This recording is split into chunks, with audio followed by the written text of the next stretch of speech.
Over the last few videos, you've heard me talk about something called the ACEF, or the Anti-Counterfeiting Education Foundation. And this is their website. So why am I showing you this? Well, we've talked a lot in my streams with people like Jack Riley, Jack Young, Paula Bloom from Lifecoin Q&A, Eric Beyer, and Chuck Daughtry from Copper Coins about counterfeit coins and what you can do. We actually worked with Jack Young on a project to see what would happen if a bunch of people reported a counterfeit on eBay. And as many of you know or were aware, there was no action. The bot told us that the listing was fine. There was no issue. And it was a known counterfeit, what they call a Morgan.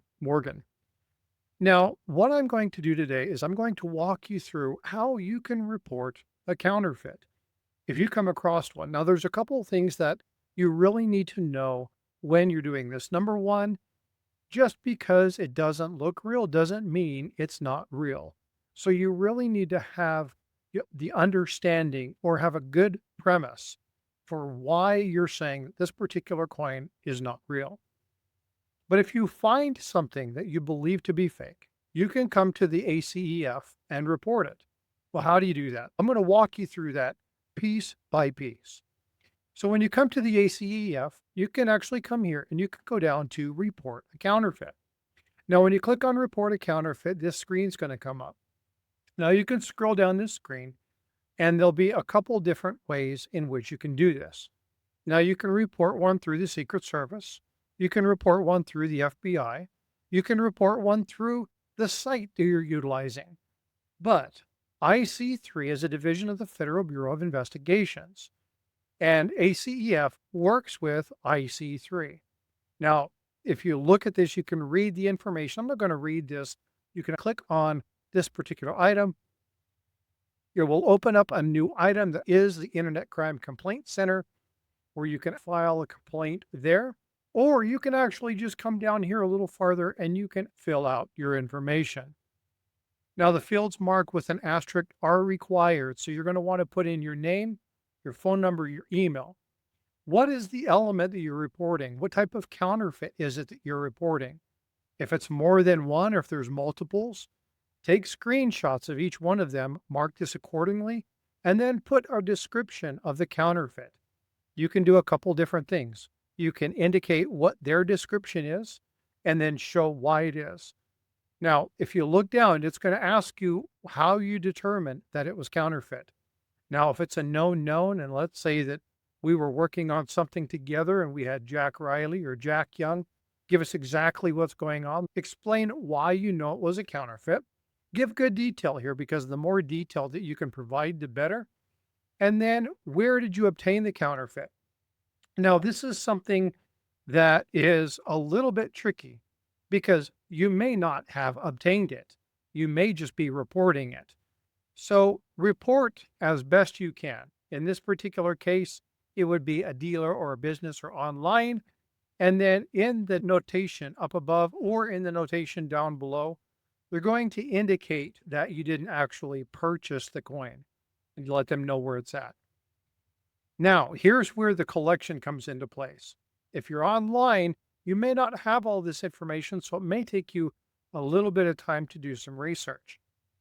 The suspect name or business, do their online account. If they have a name, list their name. The address, their physical address, as best you can. If it says they're from China or something like that, look and see if you can find the specifics. Sometimes it's very hard when you're looking at eBay listings to identify all this information. Provide this the best that you can. If for some reason there is no information on here, put unknown, city unknown. If it gives you the state, most eBay listings will give you the state. They will give you things like a telephone number and then include the website address. If you're looking at Whatnot or eBay or Amazon or wherever it might be, Temu, include the website address. If they have a website ID, eBay ID, then list that. And if there's any other pertinent information, indicate the dollar loss. Yes or no. Did you notify law enforcement? What was the agency's name? Now you notice this is not required. This yes or no is But the information down below is not everybody's going to actually report this to a federal or state agency. So these fields are not required.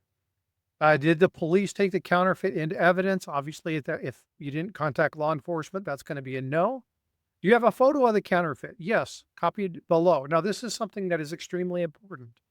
Make sure you're capturing the listings. You don't have to capture every photo, but you want to capture photos that are detailed enough to help you identify. Take multiples. You can upload multiple files here. And then for the additional information, this is where, once again, if you didn't actually purchase the coin, you could state that the coin was not purchased. This is an active listing on eBay. This is an active listing on Temu. This is a site where you can purchase, you can create your own, whatever it might be. That would help the people doing this. What's important here is the more information that you can provide them, the better. Copies of descriptions, screenshots of their location, names, prices, etc. And then once you're all done, enter the math question that's there. Calculators come in handy, and then hit send. You'll get notification online regarding this particular item, and then you'll be able to get additional feedback. Now, you may not always get feedback. There may be investigation things that are going on with a particular case. So don't expect immediate feedback. Give them some time.